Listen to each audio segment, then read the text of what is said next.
In today's episode, I want to talk about a recent trip I had to London. It was just a stopover to the Greek islands to a wedding we were going to. But on the way back, we took a couple of days so that we could do some things with the kids. And one of the things that they really wanted to do is go to the Harry Potter studio tour, which was in London. And it's actually about an hour outside of London. But we booked a tour, and it was absolutely awe-inspiring. So I'd love to take today's episode to talk about some of the things that really inspired me at that studio tour and explain why it matters so much to design. So let's dig in today. I'm hoping I remember things just off the top of my head as I'm talking to you guys about it here, and that we're going to be able to show you some of the video and pictures I took. So first things first, when I signed us up for this, I knew it was going to be pretty good. I knew that it was going to have lots of props, and that was what excited me. I really wanted to see all the props. I was completely blown away by the overall experience. First of all, that they, had so many workers there to tell you about the different things that you can, you walk through, you go to like kind of a cinema viewing, and they do a little show for you, and then they open it up and you go into the studios. I was completely blown away by that. I thought they did a really good job. It felt like a theme park without any of the rides, which, for some people, that's the ideal. So it was really, really well done. The first thing that they did that I thought was absolutely brilliant is one of the first places you walk into before you watch this video is a room that is completely filled with the posters for all the Harry Potter films. Now, why do I talk about this? Because even though you guys maybe associate yourself with craft designers or surface pattern design, at the end of the day, you guys are graphic designers. 2D designers, that's a very general term for what we call 2D designers. And there is so much inspiration to be had by literally looking at anything that is 2D built. Sometimes it's hard for our brains to figure out what to do with 3D things that we see. At the very end of the tour, there's this beautiful, oh my gosh, you guys are gonna die, because while I am a Harry Potter fan, I can never remember the names of things. It's that animal that you can only see if you have seen someone die. Anyway, beautiful 3D, and then dragons 3D, and like all these things are 3D. And sometimes I look at those things and it's hard for my brain to really translate what to do with them in the 2D versus looking at all these posters and the evolution of these posters. I mean, it lit my brain up. So what I really liked is if you started on movie 1 and you looked at the posters, and then kind of as you moved through the posters, you saw them get darker and darker and darker, which of course matches the movies, right? It goes from a little lighthearted and this interesting mystery to being a much darker series. And you see that in the film posters. The other thing that is always funny, we were laughing because you have to capture a certain amount of expression in the posters. And so Harry always is kind of to the forefront. Hermione always is kind of to the side. And then Ron on the other side, we were like, poor Ron. Ron always has a look of like he's scared, distressed, something's going wrong. And it's like Ron like embodied like that things are scary, wrong, things are meant to be fearful. Like his face was always denoting that. And it just made me laugh because I was like, oh, poor Ron on the posters. But go look at the posters. You will see Ron looks terrified on every single poster. But that's because they needed something to show like there's an element of scary here, and they couldn't have the hero show that. And so they had a side character show that. So go watch that. That's very interesting. The other thing that if you have a chance to go on this tour or you have a chance to go look at Harry Potter posters is pay attention to the layouts, where they place the title, where they place the people. And you'll notice there's a lot like heavier graphics in the first few films, and throughout there are graphics where there's like a lot of people. But by the time you get to the last films, you'll notice there are plenty of posters where it's like Harry running, like a single thing. And I think this is interesting because what has happened at this point, right, is that the audience is educated. And what do I mean by that?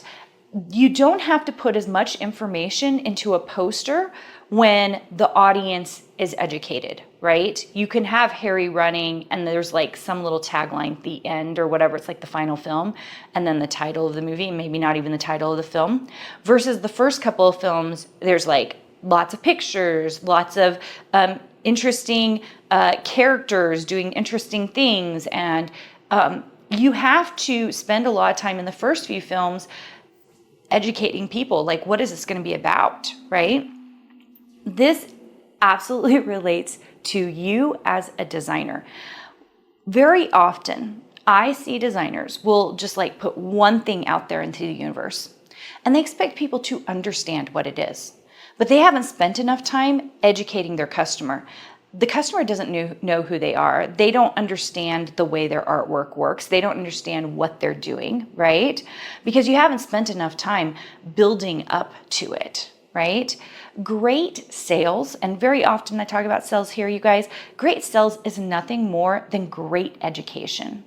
We're not going to sell something to someone who doesn't desire it. If someone wants to buy your Silhouette or Cricut file, it's because they own a Silhouette or Cricut machine.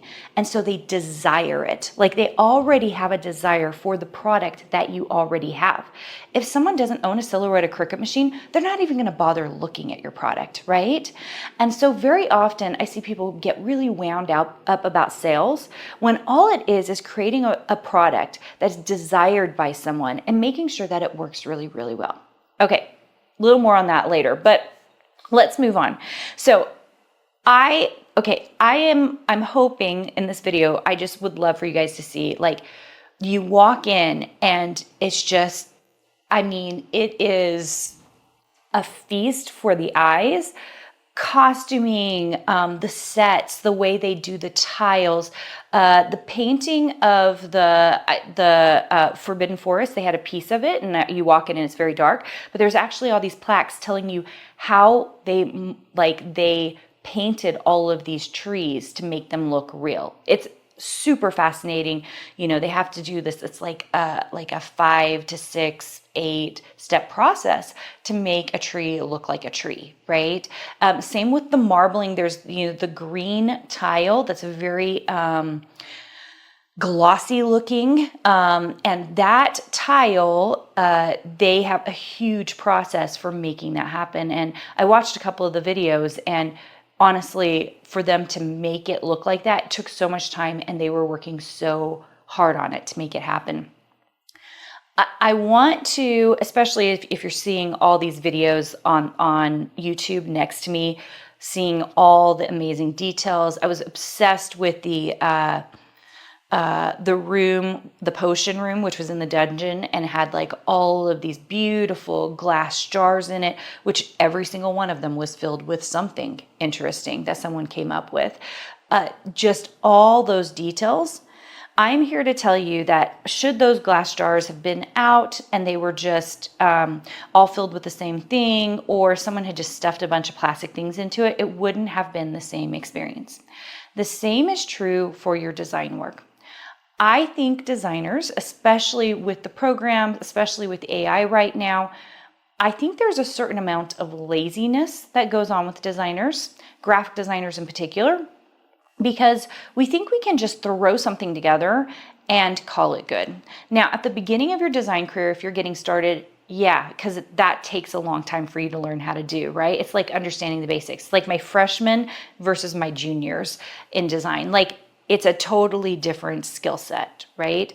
So I just want to encourage you, if you've been around for a while or you've been designing for a while, all of the money is in the details. Let me say that again. All of the money is in the details. That is, the more detail-oriented your design work is, the more intricate, the more interesting, the more you've given it characterization, the more money you will make. Why? Because anyone can design an icon.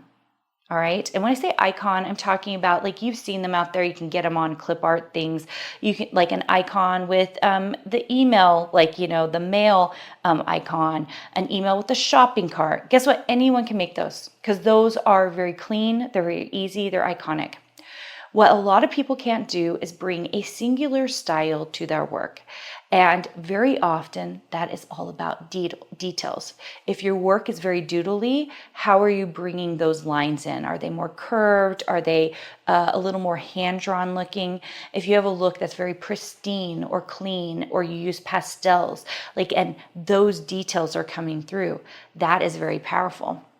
So the number one lesson I probably learned at those studios is that the more detailed something is, and the more we can evoke a certain era or certain feeling out of the work, the better it is. And that's it. Pretty amazing. Now, I want to end on the final room that they had in this Harry Potter tour, which was incredibly phenomenal. It was a huge set of Hogwarts Castle. And when you walk in, you can see every little detail on this huge castle. I think I heard, my husband was listening to one of the tour guides talk about this, and she had said that it would have taken one person 70 years to create the whole thing. As it was, it took them 7 or 8 months and 50 people, 70 people, I don't know, working full-time on this thing to build it. Don't quote me on that, you guys, because I wasn't the one that listened to that tour. But just to give you an idea of just how detailed and intricate this was, there were these little screens that showed you how they used this mock-up of this castle. So they filmed it, and then they would integrate it with whatever the character was doing, with background scenery, because they're using green screen to make it all work. So it was a great piece that they were using for the films. I was so impressed by the quality, by every single window on that castle. If you went in and looked, you could see every single detail on those windows, the little slats on every single little piece, the way that it laid out. I was completely blown away by the true intricacy of the piece. And I think that people want to feel blown away when they see design work. I think they want to be excited about it. And I'm not saying every single piece, in fact, every single piece of your design work shouldn't be that way. It's almost impossible, especially when you're producing at high volume the way we have our designers produce. But there should be some pieces in your future where you're spending a lot of time adding detail, intricacies, and you can add that now to your current work. Just that little extra oomph that will set you apart from everybody else. It's one of the things I talk about in Design Profit and Prosper, and hint, hint, there's another book coming out. I've already started working on it. We actually photographed the book cover already, coming out next, I think February. But I'm here to tell you that these details in your design work, they matter. They matter. And you should be spending some time in the details.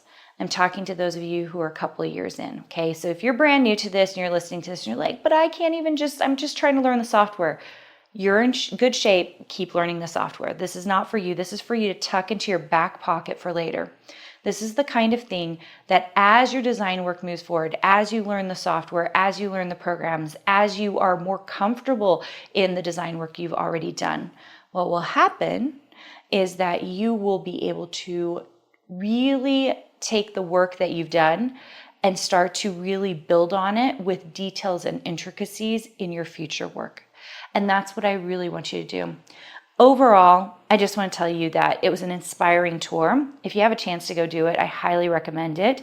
But I would say if you could do anything that will inspire you, anything that will really help you understand and build into your own design work details, it will show up in your work and will make your stuff more profitable. All right.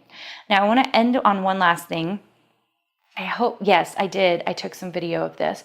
There were 2 graphic designers that worked a lot on the stuff. They did the packaging design, they did the journals, they did all of these. They did like the newspapers and the layouts for the newspapers.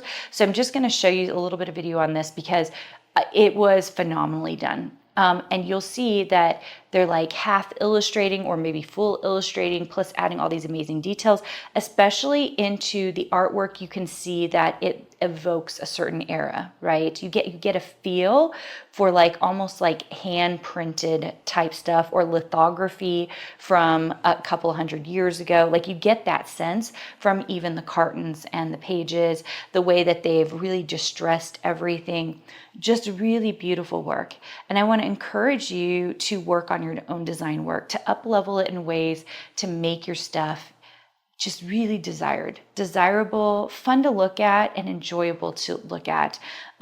Bring some of those details, bring some of that intricacy, and bring yourself to the table, because I just think that there's a lot of fun to be had in designing that maybe you haven't explored yet because you haven't really thought, wow, that would be fun to create.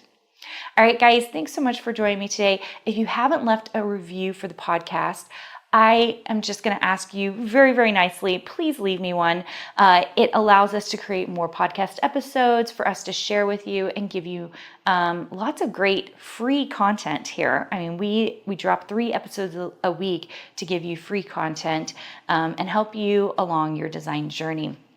Second, if you're on the YouTube channel, if you could subscribe to the channel. At the beginning, I said we're trying to up our numbers on YouTube, and I just would appreciate if you subscribed, and then you're not missing anything new that we are coming out with. And we do come out with lots of fun videos that we hope is inspiring, exciting, and will help you continue to grow on your design journey. Thanks so much for joining me, guys. I'll see you guys soon.